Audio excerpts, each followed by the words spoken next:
Hi there, my name is Lisa Raby. You may know me as Excessively Diverting online. My Jane Austen empire is currently on Blue Sky, TikTok, Instagram, and we have a newsletter, because of course we do. I also run an Etsy shop that I recently rebooted after, can you believe this, a decade where I sell Jane Austen Christmas merch. I started Excessively Diverting back in 2017 because there was a multitude of Austen sites and Austen related sites, but most of it talked about Austen from an academic lens, and no one was really talking about her from a pulp culture type of lens. I started out as a blog and eventually moved over to social media. There was never any shortage of Jane content, as dozens of articles appear weekly about her or somehow tying Austen into whatever is going on at the time.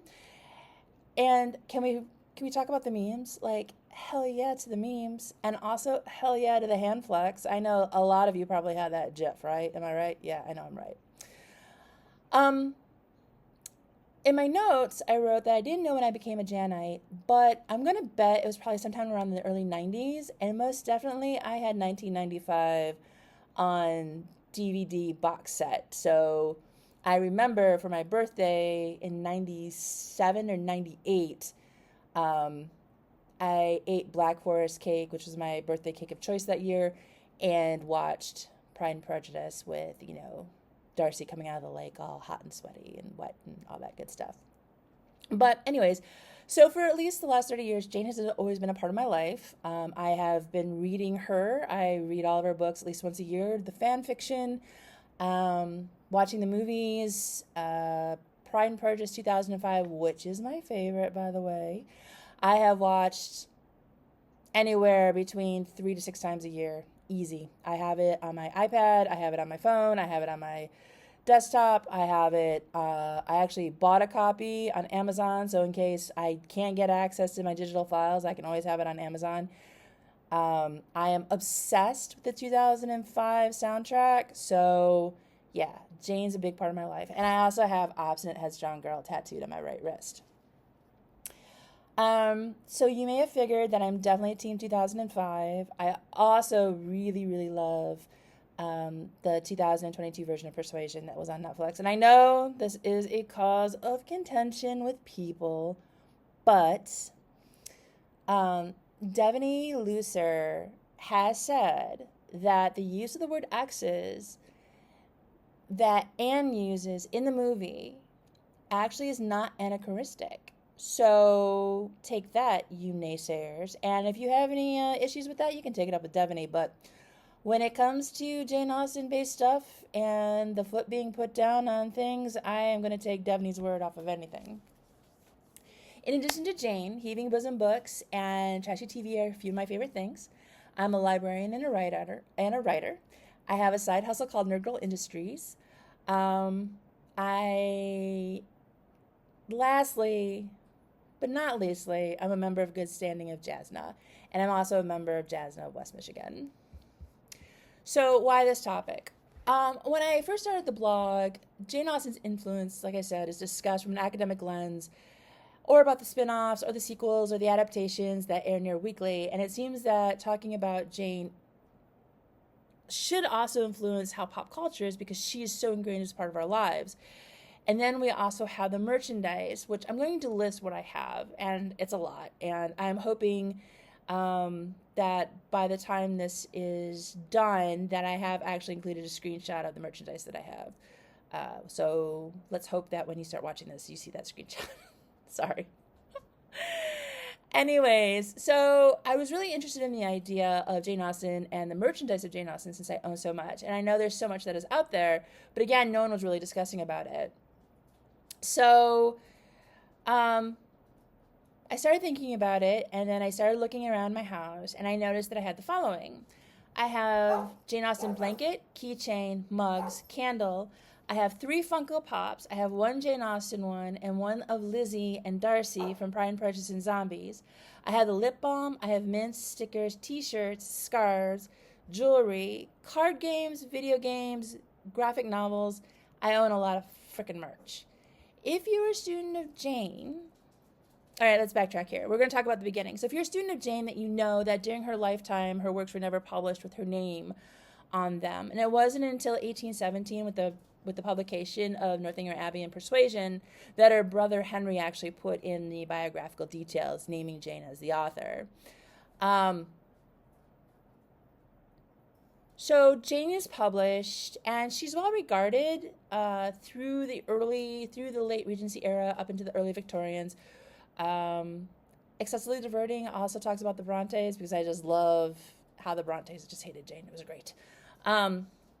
Anyways, so, through most of the Victorian era, Jane is steady. She is there. She is well regarded. She's, she may be criticized, but it's always with good heart. It's never, anything terrible unless you're the Brontes. And then around 1894, the author George Saintsbury coined the term Janite. So this actually predates Rudyard Kipling's short story, The Janeites, which he wrote in 1923. And this is new to me, because I had always assumed that Kipling had coined the term, but nope, it actually happened almost 30 years before. And so that's kind of where we can start seeing where Jane Austen mania really begins. So then we go up to from 1894 to 1905, where Henry James says, "Body of publishers, editors, illustrators, and producers of the pleasant twaddle of magazines found their dear, our dear, everybody's dear Jane so infinitely to their material purpose." So hey, I guess Henry James knew what was going on. Now, Devaney, because I'm afraid I'm going to butcher her last name again, has actually unearthed what she is calling perhaps the first fan fiction of Austen. And it's coming from a mock letter to the editor in 1823 to a magazine called the Ladies' Magazine. Now, this is new and it's still being discussed, but what's widely accepted is that the first fan fiction is actually the novel Old Friends and New Fancies by Sybil Brinton, where she takes all 6 of Austen's novels and combines them into a cohesive stereo story. Sorry. Anyways, so we see that happening in 1913. The first cinematic adaptation of Austen is in the 1938 TV movie Pride and Prejudice. In 1940, we get the first film, which is going to again be Pride and Prejudice, this time starring Greer Garson as Lizzie Bennet and Laurence Olivier as Darcy. And so what happens is that there's some adaptations through the 40s, 50s, and 60s. But then, in 1973, the literary critic Lionel Trilling actually teaches a class on Austen at Columbia University. And then we have Masterpiece Theater. So it's around the 1970s that we have this onslaught, the first onslaught of Austenmania, I guess you could call it, with all these adaptations that are coming in. So they're being produced by the BBC and other British production companies, and then they're being sold to PBS to be shown on Masterpiece Theater. So we're now ticking up to nearly 200 years since Jane has been, was born, and she's never left the forefront of the mind. Now she's kind of maybe slid around a bit, but she's still there. We're still finding new things about her. We're still seeing the adaptations are coming out. We're getting new interpretations of her. So she's never really gone. Okay, so this is kind of going on. There's a couple of adaptations that happened in the 80s. But then we have the 1990s and the onslaught of Darcy Mania. So the term Darcy Mania was actually coined by the British author Martin Amis, based upon his discussion of that the 1990s saw this explosion of Jane Austen adaptations. So here's the list. Beginning in 1990, we had the movie Metropolitan, which is by Whit Stillman. And this is one of my favorite movies. It is an adaptation of actually a Mansfield Park.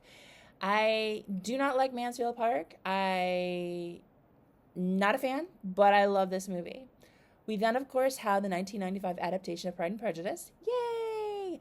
And then also the 1995 adaptation of Sense and Sensibility. We've got the 1995 adaptation of Emma in Clueless. We also have a version of Persuasion that came out in 1995. We have Emma in 1996, and we also have another Emma in 1996. And then we have Mansfield Park, which comes out in 1999. So what we're seeing here is we're seeing how Austen is now being shown for a new generation, right? So we've got Austen who's coming through on through these different generations in the past. Now we're coming up into contemporary times, and we're seeing how Austen is now being interpreted and how she's being accepted and how she is being engaged with. So the term Darcymania not only is coined by Amos, but he's referring specifically to the scene where Colin Firth is coming out of the lake, and I know you know exactly what I'm talking about, and how women went insanely gaga over him, right? Because Darcy has now become, this version of Darcy is the idealized version of Darcy, right? So he is set out to prove himself and prove his love to Lizzie, and we see how Lizzie responds to him and how, you know, we fall in love with him too, and so we want our own Darcy. And like I mentioned earlier, this is around the time that I started watching Pride and Prejudice a lot, and I was reading the magazines and the articles and the books and the paraliterature, and I also wanted to be like Lizzie. I wanted to be smart and witty and have biting commentary and have these standards, you know, marry for love and not for money, which, you know, we're 200 years past when the books came out, and, you know, women are still having the same questions and the quandaries, right? Like, we're still fighting to marry for love and not having to worry about our status in society, even in America. You know, we're still making less than men. There's a lot of things that women are still fighting for that Austen foresaw 200 years ago, and I think that's another reason why she is so relevant to us today and why we are so much in love with her. So it's also around this time, for me, that I began buying the merch. And there's a lot of merch, and I've mentioned my list of merch. So we continue on, and 2001 comes around, and Darcymania hasn't really abated, because then we get Pride and Prejudice adaptation with Bridget Jones's Diary, and we have a retelling of Lizzie and Darcy seen through the eyes of Bridget and Mark Darcy in early 2000s London, where the 30-year-old singleton Bridget is kind of floundering in life. So she's not like Lizzie, but her relationship with Mark Darcy is like Lizzie and Darcy's. So Darcy, against his better wishes, has fallen in love with Bridget, and then, you know, they have come together and gone apart and come together and gone apart. People have thoughts about the series because Bridget Jones's Diary is now 4 movies long. I'm of the mindset that 1, 3, and 4 matter. 2, which is The Edge of Reason, can go jump in a lake. It's kind of like People and Indiana Jones. 1 and 3 are the good ones, whereas, you know, 2 and 4 are not so great, and 5 is kind of iffy. Anyways, that's another topic. So we see 2001 bring us Bridget Jones's Diary. And then we head into 2005 with Joe Wright's Pride and Prejudice, which is my favorite. I will keep mentioning this through the entire thing. I actually have a sticker that I bought on Etsy, so more merch, that actually says Team 2005. And then in 2007, we see Becoming Jane, which stars James McAvoy and Anne Hathaway as Tom Lefroy and Jane Austen, and what is the fictional thought of their alleged relationships. Now, the Tom Lefroy and the Jane Austen relationship is another thing that's full of contention. You've got people on both sides of the aisle who have made their points one way or another. I like to believe that even though this is a fictional biographical story of Jane, that there is some truth. There's got to be some kernel of truth that, you know, she had this love with Tom, and they couldn't get together for whatever, whatever happens. And so we've got that's going on. And then in 2003, we see the version of Pride and Prejudice, the Mormon version. And then the book, Pride and Prejudice and Zombies, comes out in 2009. And the movie adaptation comes out in 2016. Now, here's an interesting fact. I was one of 2 people at the theater on opening day for Pride and Prejudice and Zombies. Now, I own the DVD, and I also have the Funko Pops for both Lizzie wielding her swords and Darcy bloodied from fighting the zombies. In 2012, we got the Lizzie Bennet Diaries, which is on YouTube. And then in 2020, we got the remake of Emma, and then the 2020 version of Persuasion that's on Netflix. This year, we saw Miss Austen, which is a fictional telling of Cassandra after Jane has died, and what she may or may have not done with Jane's letters. Since we have, and by we, I mean the royal we, tend to paint Cassandra as this villain. And Netflix is coming out with an adaptation of Pride and Prejudice this year or early next year. It'd be great if they did it this year, celebrate Jane's birthday. But this adaptation is being written by Dolly Alderton. I have heard mixed things about it. I've heard it's going to be quote unquote true to the books, and it's actually going to be set in the Regency era. And then I've heard it's going to be true to the books and then set in contemporary times. And then I've heard it's going to be an adaptation of the books and set in contemporary times. So who knows what we're going to be getting. I know a lot of people aren't looking forward to it because of what had happened with Persuasion and Netflix handling of that. But, it is what it is. So anyways, Jane is everywhere. So why the merge? So we have Darcymania. We have the Austen juggernaut. We have Austen as a brand. We have Austen making zillions of dollars of years. Now, there's no copyright on Jane's work, so we can remix and recreate to our little heart's content. If you go on Amazon or you can even go to bookshop.org and do a search for Pride and Prejudice, you're going to see a zillion copies that are available by people who are publishing them. Either Penguin has done it, Random House has done it. No, Random House is Penguin. Penguin has their special editions out. I just read a email that I got from a place called the Folio Society, which is doing a whole new version of Jane with, the special edges and the, updated covers and all that jazz. So again, Jane is everywhere. And so the question that I keep finding as I'm reading the resources about this is, with so many sides to this, why are we buying the merch? And the answer is that we want to own and be a part of Jane. It really is that simple. We have the adaptations, the sequels, the reimaginings, the prequels, everything before and after. It's capturing her essence, and it's in every adaptation is opening up a whole brand new generation of readers.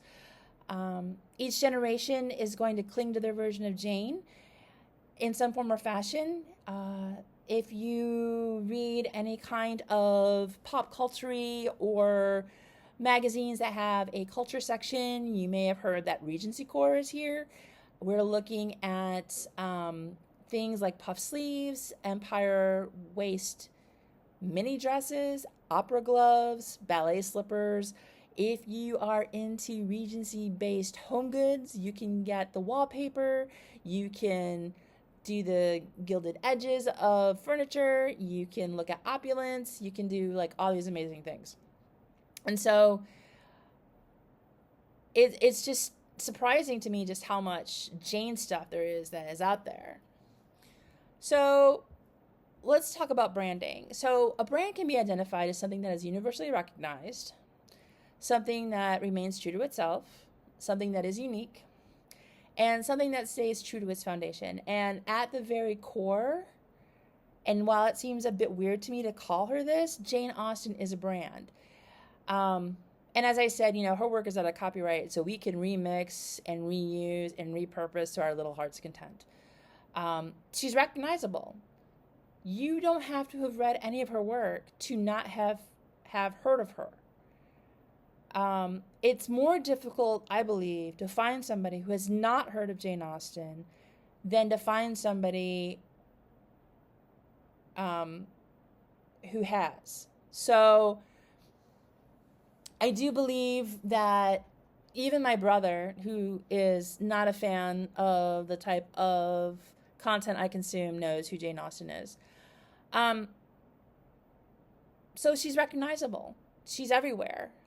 We celebrate this year is the 250th anniversary of her birth, and when I look for Jane online for the news articles, it's never ending. Every week, dozens and dozens of articles. It's something having to do with Jane. She's not going anywhere. I mean, it's just that simple.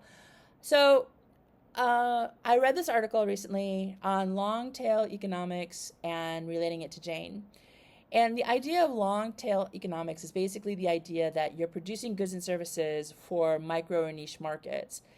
And at first you would think, well, how can that be profitable? Because these are going to be tiny markets that aren't going to actually necessarily make money, or they're going to do anything they're not going to provide a value as if you were marketing to the general population or the consumer as a whole. But the way that it actually works is that the more niche markets you find, the more they can get tied together.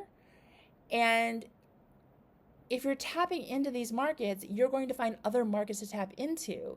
So in the long run, you may actually be making more money, or at least on even keel, if you had opened to a larger market. So in this article, they posited that Austen is actually a long tail market. And so the more we know about Jane and the more we understand about Jane, the more we're going to want the stuff, right? We're going to want the stuff, whether it is the lip balm or the video game or the ability to wear a Regency era outfit and head to a Regency era ball.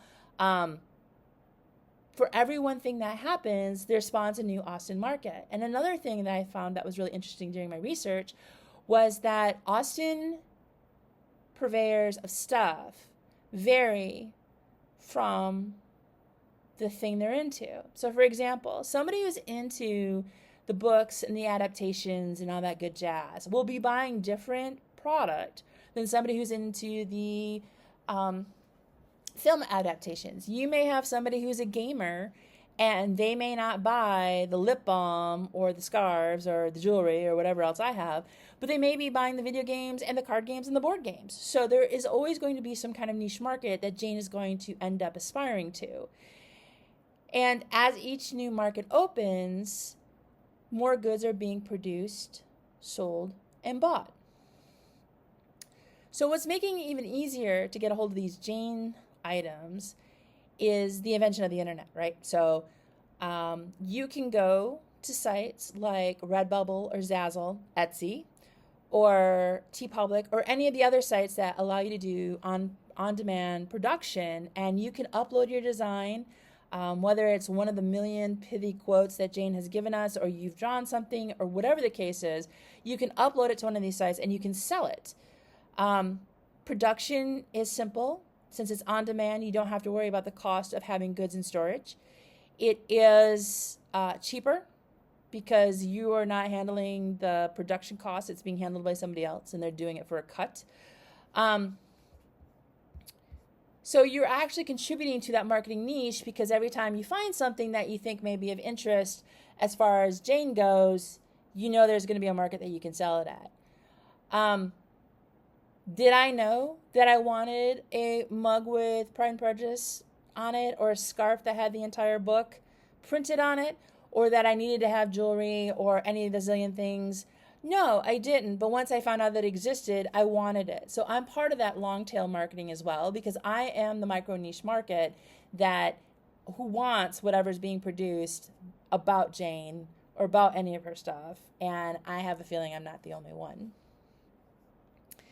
And then we can talk about brand loyalty. So once you go Austen, you never want to stop, right? So my previous list of Austen merch and the merch I keep dropping in through this talk, I would continue buying more. Owning a piece of Jane in some form or fashion, or getting her tattooed on my wrist, brings me joy. It gives me something that I find difficult that I haven't been able to find before. And I am still someone who never knew she needed Jane Austen lip balm until I actually got it in my hot little hand.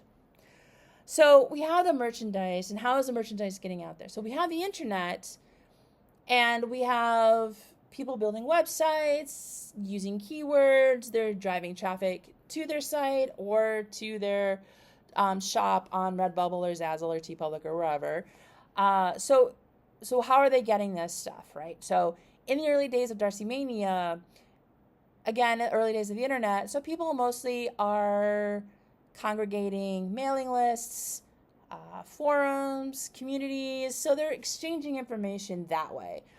But now that we have social media and hashtags and search engine optimization and all these other things about manipulating the algorithm, we're seeing more Austen than ever. Like, all fandoms, because Austen is a fandom on top of being a brand, is now no longer sitting in the corner alone and unloved, right? So we've got people who are able to meet anywhere on the internet because there's something somewhere that somebody is digging that is Austen related that somebody else can get into. So I can talk to somebody about the fact that I really love Persuasion, the book. I really like the movie, but I like the book more. Or we can, geek out about the hand flex, or we can geek out about having Austen tattoos, whatever, it doesn't matter. It's really about appreciating Jane and what she means to us. And that's where the merch comes in, because it binds us in a way that it's actually another flag to someone who we may not recognize as a Janite, and that, hey, Jane is my homegirl. Jane is my homegirl. Is she yours too? Excuse me. We also have to look at, while we have Jane Austen fandom as a whole, that to others, the fandom may be different things. And I kind of talked about this earlier about people who are fans of the books may be different than the people who are fans of the movies. This, again, creates more niche markets. More items are being created, sold, and bought. But it's not just purchasing of things, but it's also kind of in a way recreating the Regency era, or Regency-inspired clothing, or decorating your home in Regency-inspired home goods, or it's going to England and it is visiting the homes where the movies were shot, or visiting the places where Jane lived or worked or whatever. So in 2012, I went to Basildon Park, which is actually outside of Reading. And it is the home that Netherfield played in 2005 P&P. And so we're nearly a decade after the movie has been aired. I believe the movie was actually shot in 2004. So yeah, we're getting really close to a decade since the Netherfield, or Basildon Park, was opened up as a movie studio. And they still had a curated collection of stills and clothes and items from the movie. They had a mini tour that you could take to see all the rooms that they used in the shooting of the movie. They sold Basildon Park inspired items that had Jane Austen related stuff to it. And it was just really kind of fascinating because that's still going on. And that was something that I was also reading for this research, was that there is this whole new market now in England where country houses that were used in the production of the movies or the adaptations or whatever are now seeing this huge uptick of visitors coming because of its association with their favorite movie or TV series or whatever.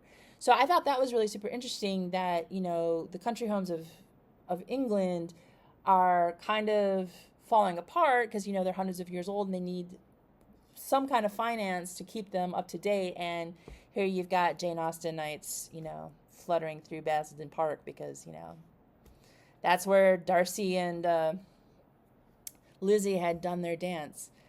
And, I stood on the large veranda waving to no one because there was no one there, just like Bingley and Caroline did as the Bennets, pulled away in their carriage. And who doesn't want to go and do that? So we're now hitting at the half-hour mark. I didn't think it was going to take this long, to be honest. And the more I researched this topic, the more I found this is going to be way more than just a video for virtual JaneCon. It could actually be a book. It could be an essay for persuasions. It could be a lot of things. So I'll probably be tackling this more in the future. So who knows? Maybe you'll see me in an issue of Persuasions, or maybe I'll come out with a book. Who knows? But I do want to thank the organizers of Virtual JaneCon for being patient with me because this video is severely late. I want to thank you, the viewer, for paying attention to me. I want to thank myself for coming up with this idea. You can find information on where to find me and Excessively Diverting below. And I'm also going to have a bit.ly link so you can go see my notes and the resources that I accessed and my outline for this so you can see how badly I flubbed it up. But thank you for coming, and I hope you enjoyed it. And if you have any questions, you know how to reach me. Thank you.